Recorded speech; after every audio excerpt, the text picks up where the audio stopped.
Дабыл өрт, төтенше жағдай, жол апаты, аты жаман болса да оқыс оқиғалар легін бастайды. Ал біздің бағдарлама тізбегін сабақтап сізге жеткізеді. Мақсат қорқыту емес, ескерту. Армысыздар, эфирде оқыс оқиғалар легімен таныстыратын телеайдар Дабыл. Тізгінде мен Нұргүл Жолымбетова.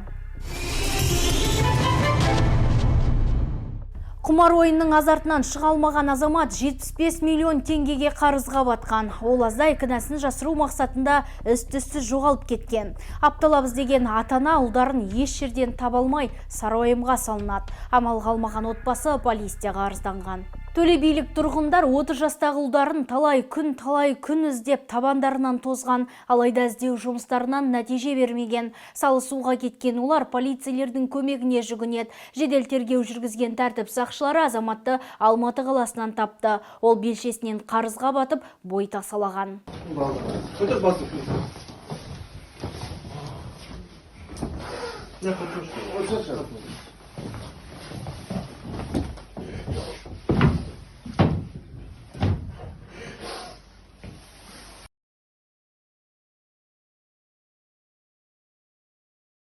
Тергеу барысында ер жігіттің құмар ойындарына әуес болғаны соншалық 75 миллион теңгеге қарызға батқаны белгілі болды. Яғни өзінің таныстарынан қарызға ақша алып қайтара алмаған. Амал қалмаған ол қашып кетуге мәжбүр болған.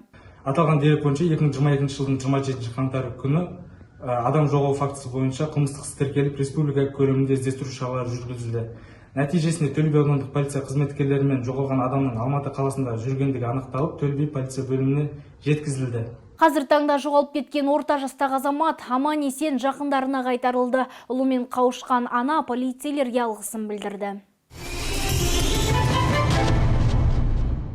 Мүгедектікке шығарып берем. Осындай жалған жарнаманың құрбаны анықталды. Қазығұрт аудандық полиция бөліміне жәбірленуші арызданып, алаяқтың арбауына түсіп қалғанын айтқан. Айтуынша, күдікті өткен жылдың жазынан бері әбден әбігерге салған. Яғни азаматшаның қызын мүгедектікке шығарып беремін деген сылтаумен сеніміне кіріп, 145 мың теңгесін қағып алған. Күдікті бұдан бөлек тағы бір азаматшаны уысына түсірген. Оның сөзіне сенсек, мүгедектік туралы анықтама алып беремін деп 350 мың теңгесін қолды қылған. Тез арада іс қозғаған полицейлер күдіктінің жеке басын анықтады. Ол бұрын сотты болған Шымкент қаласының тұрғыны. Нәзік жанды алған ақшаны өз қажеттілігіне жаратып жіберген. Сотқа дейінгі тергеу амалдары жүргізілуде.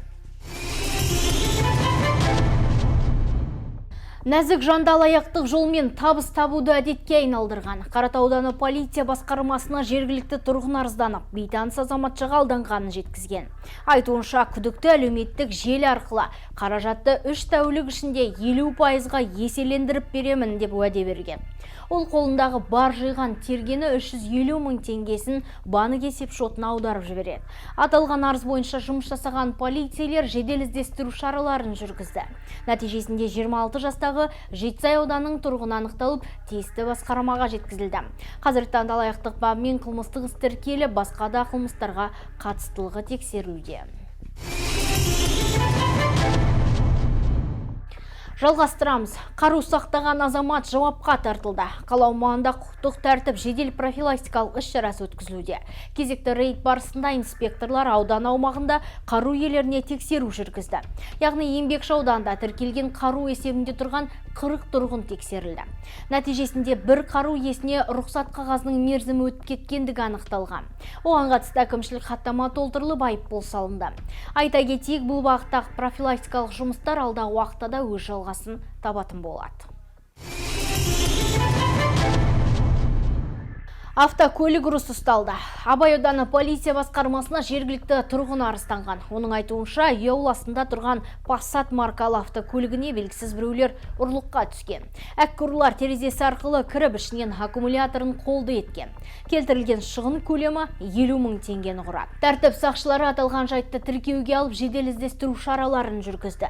Нәтижесінде ұрлық жайтына қатысы бар азамат анықталып, басқармаға жеткізілді. Ол 32 жастағы жергілікті тұрғын болып шықты. Қазір таңда күдіктіге қатысты сотқа дейінгі тергеу амалдары жалғасуда. Бір тәулікте терезесі күңгірттелген 100-ден астам жүргізуші анықталды. Патрульдік полиция полкының қызметкерлері қызмет атқару барысында терезесі күңгірттелген, яғни терезесі күн сәулесі өту мөлшері ережесіне сай келмеген 108 автокөлік жүргізушісін анықтады.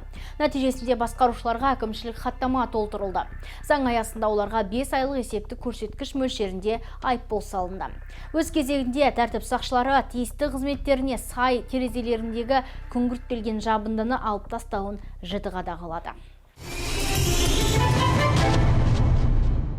Тұрғындардың түнгі тыныштығын бұзған 9 азамат әкімшілік жауапкершілікке тартылды. Еңбекші ауданының тұрғындары жаппай полицейлерге хабарласқан. Айтуларынша, түнгі 23:00-ден соң бірнеше азаматтардың дауыс көтеріп сөйлеп, тұрғындарға ұйқы бермеген. Оқиға орнына жедел жеткен тәртіп сақшылары ол азаматтарды анықтап бөлімшеге жеткізді. Тұрғындарға түсіндіру және профилактикалық жұмыстар жүргізілді. Еске саламыз, әкімшілік кодекстің 437 бабына сәйкес тыныштықты бұзу фактісі бойынша 5 азаматқа және шағын кәсіпкерлік субъектілеріне немесе коммерциялық емес ұйымдарға 100 айлық есептік көрсеткіш мөлшерінде айыппұл салынады. Егер бұл заңсыздық қайталанатын болса, 150 айлық есептік көрсеткіш мөлшерінде айыппұл салынатын болады. Өзге де жаңалықтар. Қала аумағында есірткі жарнамалар өшіріліп жатыр. Полицейлер арнайы топ құрып өз әкімшілік аумағындағы ғимараттарды аралап, олқылықтардың көзін жоюда. Яғни үйлер мен нысандардың қасбетіндегі графикалық жазбаларды анықтап өшіруде. Нәтижесінде 31 жазбаның көзі жойылды. Нақтырақ айтар болсақ, есірткі құралдары, жарнамалық сайттар, өткізу және жіберуді насихаттайтын жазбалар. Алдағы уақытта мұндай шаралар жалғасын табатын болады. Полицияның сервистік моделі бойынша арнайы топ құрылды. Бұл топта тәртіп сақшыларынан бөлек білім, денсаулық сақтау басқармалары, әлеуметтік қорғау, әкімдік, прокуратура өкілдері бар. Басқосу барысында қауіпсіздік мәселелеріне ден қойылып, арнайы ұсыныстар әзірленді. Мемлекеттік органдар мен басқа да мүдделі тараптар арасында жоспар түзілді. Мемлекет басшысы Қасым-Жомарт Кемелұлы Тоқаев өз жолдауында полицияның сервистік моделіне көшу жөнінде міндеттер қойды. Сервистік полицияның басты міндеті халықтың полицияға деген сенім деңгейін арттыру болып табылады. Сервистік полиция кезең-кезеңмен жүзеге асырылуда. Бірінші кезеңде Шымкент қаласының әкімінің өкімімен сервистік полицияның моделі бойынша арнайы ведомствоаралық топ құрылды. Топ құрамында прокуратура, денсаулық, білім және жұмыспен қамту орталықтарының қызметкерлері бар. Бірінші кезеңде біз пилоттық жоба ретінде Әл-Фараби ауданы, МЖК юбилейный, Көксай 1 мөлтек ауданының квадратын таңдап, сол жерде қазір анализ жұмыстарын, орын алған қылмыстарға сараптама, басқа да проблемалық мәселелерді көтеріп, халықпен кездесіп, осы бағыттағы жоспарлар жұмыстар атқарып жатырмыз. Үшінші кезеңде осы проблемалық мәселелер бойынша жинақтау жұмыстарын жүргізіп, арнайы нақты жоспар құрып, оны Шымкент қаласы әкімімен бекітіп, ары қарай жұмысты жоспарлы жүзеге асыратын боламыз. Төртінші кезеңде, қорытындылау кезінде осы жоспарға сәйкес атқарылған жұмыстар нәтижесін жариялап, басқа да аумақтарға таратамыз.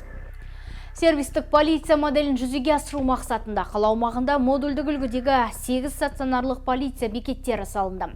Мұнда қалалықтар заң талаптарының бұзылуы жайлы арыз шағым жазалады және қажетті заң кеңестерінде алынады.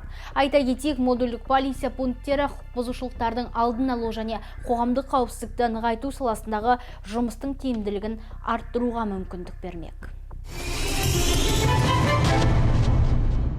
Біздің назарға іліккен оқиғалар легі осындай болды. Күнделікті жаңалықтар топтамасынан кейін дабыл телеайдарын жіберіп алмаңыз. Айтпақшы, сіз қандай да бір кикілжің мен апаттардың, төтенше жағдай мен оқиғалардың куәгері болсаңыз, бізге хабарласыңыз. Немесе 8-771-661-41-41 WhatsApp номеріне видеоматериал жолдасаңыздар болады. Келесі кездескенше сақ жүріңіз.